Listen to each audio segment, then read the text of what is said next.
Welcome to the Defense and Aerospace Report. I'm Vago Muradian here in Orlando, Florida at the Air Force Association's annual Air Warfare Symposium, #1 winter gathering of Air Force leaders, industry executives, analysts, thought leaders, and media here in Orlando, where our coverage is sponsored by Leonardo DRS and L3 Technologies. And we have with us Brigadier General Heath Collins, who is the Air Force's Program Executive Officer for fighters and bombers, an absolute low-stress job. Sir, congratulations, you pinned on last year, and you're, everybody is looking to increase readiness and availability rates. We saw that order go out by Secretary Mattis last year.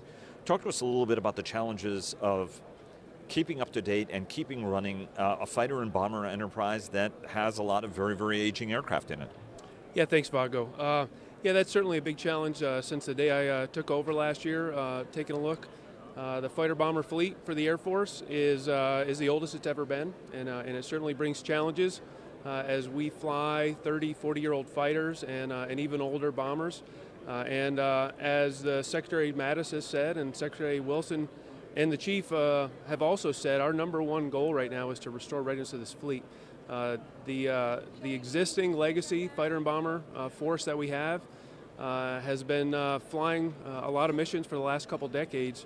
And so now we're in the midst of re-looking at readiness and getting after it as best we can, while also adding on top of that the challenge of modernizing it for this peer competitor fight that's going on there. And so it's a balance between availability for the mission today as well as prepping it for the mission tomorrow. And so we're really getting after that.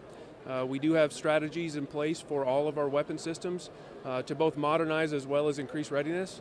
On the readiness front, certainly Secretary Mattis is driving us right now with F-16 and F-22 in my portfolio to increase that readiness rate, the mission capability rates, and we are engaging the entire enterprise, both the acquisition force, the sustainment force, as well as our MAGCOM, ACC, and our reserve and guard brothers and sisters, to really get after all pieces of the puzzle, to include improving supply rates, getting more parts and the right parts out into the field. We're also trying to get after the maintenance career field, both increasing it as well as building the experience that was talked about earlier in one of our earlier panels here. As well, we're looking at how to improve the depot and the program depot maintenance that we do on our fleet to make sure that we have certain inductions as well as critical exits, and how we can match modernization and modifications at the same time we're already doing planned maintenance, such that we increase availability but don't take as much time on the fleet. And so it's really a full court press with a total team, a total force team, to get after that. Absolutely, and Acting Secretary Shanahan has also made readiness obviously one of his priorities, and was part of the key team with Secretary Mattis on that strategy. And the trouble is, you have real-world operations, right? So nobody wants to give up aircraft. So the aircraft you have are not only older, but the utilization rates of them on them are higher. Talk to us a little bit. The message here is, oh well, look, faster innovation and smarter results. Obviously, the Secretary was talking about that, and the Chief was talking about it. Innovation here is obviously a very important theme. Talk to us about a little bit of how you're doing things to do them faster. We have the B52 Reengining program, which is a very important priority. That falls in your portfolio. Folks are trying to do that fast. Dr. Roper has put that as a priority effort. Give us some examples on going across the piece from the studying piece of it to the contracting piece of it to the delivery piece of it. What are the things you're doing, and what are some examples of you moving the ball faster down the field? Yeah, absolutely. It's an exciting time as a career acquisition officer to see the attention and the full commitment of our leadership all the way up to the chain to going faster and innovating. As I've always said, we program managers we don't wake up to go slow. We want to go fast and get after it. And so we're in Fighters and Bombers looking to leverage all the authorities that existed in the past, but as well there's some new authorities that have been given to us to really get after and prototype quicker, to avoid a lot of the administrative burden that we've all felt throughout our careers, and we're really getting after it. The B52 Reengining is a great example.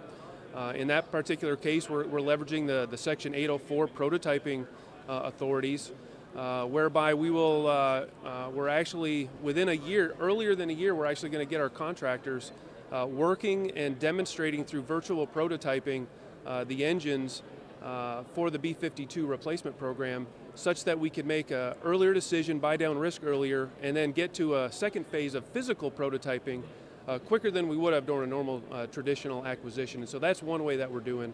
We're really trying to get after it. But as well, there were existing flexibilities in the system that we have today, the DoD 5000 as we call it, and whereby we are really trying to look to maximize our ability to tailor and use those flexibilities, and we have the trust and authority from above us now that lets us do that. An example is in the F-15 EPAWS, Eagle Passive Warning System, which is going to be a new system we're working for radar warning receiver and EW protection on the Eagle. We had an existing program within the 5000, and we were executing ahead of plan, but then one of our great PMs got this thought of how can I even pull that even sooner, and he came up with an innovative strategy of breaking up a large future milestone into multiple decision points incrementally based on deliberate risk, and with that we've been able to cut an additional more than a year off the existing plan to do that, and it's all about getting capability to the field quicker, and so it's really a culture change to get after that. How do you, two questions because I know you're about to get the hook. First is, how do you, does it make sense at some point, I talked to Dr. Roper about this last year, to just retire blocks of aircraft and actually put that investment, instead of salami slicing across a bigger force, get that better capability given that the F-35 is going to be coming in and replacing some of these aircraft anyway? Does it make sense to do a little bit of a larger muscle movement to get some older stuff out of the inventory faster, to focus the resources on that which has a little bit more leg left in it before it itself then eventually gets replaced? Yeah, that's a constant challenge, Vago, that we continue to take a look at. The tough part of this equation, though, is the missions in the old aircraft we have today are flying missions, and so retiring them before we have a replacement that can pick up that mission, that's got to be the decision that the Air Force and the senior leaders need to make. It's hard to retire something without something to pick that game up, and so that's a tough challenge that we face, and so we're continually looking at how to extend the fleet as long as we can, waiting for whatever the replacement is to pick that up, and certainly the F-35 is the future of the fighter fleet for the Air Force. And as that comes online, we do need to timely make the decisions to divest capabilities there. But until the F-35 is fully there to take up that mission, we need to make sure that we continue to, my directorate needs to continue to make sure we maintain and sustain the fighter fleet we have today. And one last question, which is on, there's a lot of discussion of obviously that whether there's going to be a new old airplane, more F-15s that would come into the inventory. The Air Force has Cs, it has Echoes. Does the introduction of, say, 80 or so similar but dissimilar aircraft, I mean, the airframe is a different airframe, I mean, right, the mold lines and the contours look the same, but a lot what's inside of the airplane has been evolved and modified. Does that present any sort of sustainment challenge? Because the Air Force historically has not liked having sort of small boutique fleets of aircraft, right? I mean, the whole thing has been let's standardize and get sort of the value of numbers behind it. Have you and your office done any work to actually think through what are some of the long-term implications of having sort of a third different F-15 type in Air Force service? So we've certainly supported the Air Force in making those decisions on what does the fleet of the future look like, and is it 5th gen, and what's the 5th and 4th gen mix that's out there. Another part of the fighter bomber portfolio is we also operate the FMS Enterprise for fighters and bombers, and so we have done a lot of experience delivering the new F-15s 4th gen fleet for F-15s and F-16s, but we have experience with Saudi Arabia as well as Qatar, and they've invested billions of dollars of development to upgrade the capability of the Eagle from the old generation of Eagles, and so it is an active production line that has new capability as well. We have new capability like EPAWS that I just talked about that we could also bring to bear, and so as the chief talks about it, it's about a capacity conversation. And there are certainly still a plan to keep Eagles flying. The Strike Eagles are going to be flying for decades to come to fill a mission set. The F-15C Eagles we have some of the oldest fighters. When I mentioned 40-year-old fighters, the F-15Cs, and it is becoming more and more challenging to keep that aircraft flying and viable as we go forward.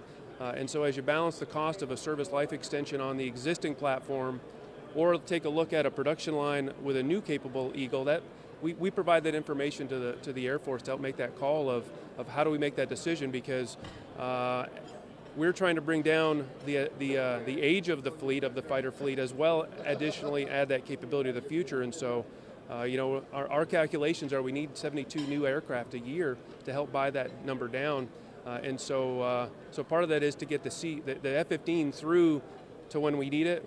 We've either got to go through an extensive SLEP program or potentially buy these new aircraft. And you're not concerned about any introduction of a smaller number of, you feel you're comfortable that you could absorb that into the current maintenance calculus? Yeah, absolutely. A big part of this is that we want to fit within, and it's an attractive offer, is the fact that the F-15 Saudi cutter in a newer version for the Air Force still has a lot of relevancy and commonality with the existing F-15C fleet from a training, from a sustainment perspective, from a supply chain and parts perspective, from a support equipment. It is going to use basically 97 or more % of the support equipment that's used for the Eagle today can be used on this new variant of the Eagle. Brigadier General Heath Collins, Program Executive Officer, Fighters and Bombers. Sir, congratulations again. Great seeing you in the new guys. Best of luck in the job, and looking forward to many more conversations. Thanks, Bob. It's my pleasure. Thank you.